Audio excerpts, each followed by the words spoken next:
So today we have a very different sort of microphone shootout. We are taking this is a studio staple, the AKG C414 XLS, and we are pitting it against another staple, this. This is an iPhone, this is an iPhone 10 to be exact, but I was curious to see how close we could get these two devices purely in a recording environment. I take Instagram videos with this all the time, and sometimes I'm actually really impressed with the audio I get with no editing on this. So I thought, how close could I actually get one of my nice, more expensive microphones to just my iPhone microphone? So a couple of obvious differences we're going to be working with here. One, this is, if you buy it brand new, this is an $1,100 microphone. This, when it was new, probably was also close to 1,100 bucks. I don't know, I didn't pay that much for it, but obviously the microphone in this is not nearly as expensive as this one would be.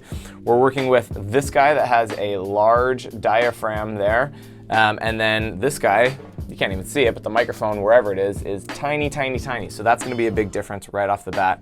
The other thing we're gonna be dealing with is the iPhone software. I don't know what it does to audio recordings. I have an app here that's going to let me record in an uncompressed wave format, but I don't know what kind of EQ or compression trickery goes on in the iPhone as it's recording or after it's recorded. So the game plan is I am going to get these two microphones in an overhead position so that there's no chance of the iPhone clipping. We're gonna get them in an overhead position pretty much as close together as possible, and then the iPhone mic is an omnidirectional mic, so I'm gonna make sure that my AKG 414 is set in omni.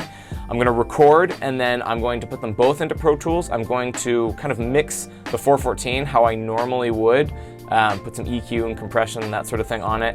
And then I'm gonna see how close I can get the iPhone recording to that. And then what I might also do for fun is, since I'm having them really close together, kind of how a stereo pair of microphones might normally be, maybe I'll, if I can get them close enough, I'll throw them into stereo and see if they actually work as a stereo pair. So we'll check it out in a few different configurations. I'll show you the unprocessed audio, and then I'll show you the various levels of processing that I do. I haven't done it yet, so I don't know how it's gonna turn out, but let's hear it together, and then I'll make some comments at the end. Okay.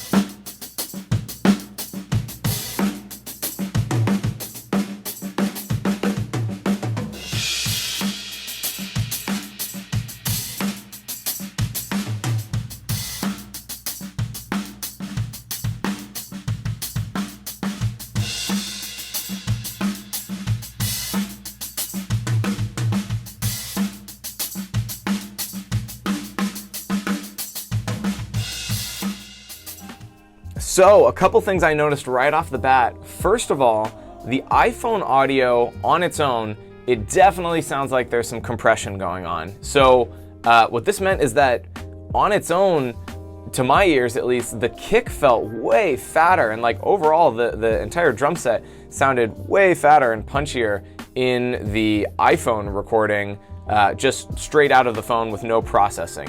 Now, this is to be expected.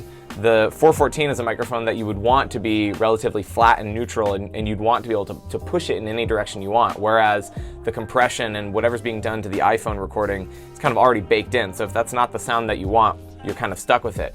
But despite that, I was pretty impressed with the sound of the phone microphone right off the bat. The next big surprise was how close we were able to get the two microphones to sound with EQ and compression. Now, not exactly the same, obviously that would be crazy, but remarkably close, and almost close enough to work as a stereo pair. There was still some kind of left-right funny business, I felt like, listening to them as a stereo pair, but man, you know, once they got matched together with EQ and compression, I thought they were remarkably close. So my takeaway for this is not necessarily that you should start using phones in lieu of expensive studio microphones, but that, you know, if you're doing iPhone recordings and you want to go that extra step and do some processing with them, they are totally viable options. And honestly, if someone gave me an iPhone recording and told me that it was you know, some vintage microphone or some pawn shop microphone that they picked up that had kind of a cool, dirty sound to it, and they used it in a worst position, or they used it as like a mono overhead or as a room even, I think it would work fine. I would be more than happy to use it. So I don't know, I might just have to start using the iPhone as an extra microphone. But let me know what you guys think, what you're hearing. And if you liked this video, you can always subscribe to this channel to get more videos like this. Thank you for watching, and I will see you in the next one.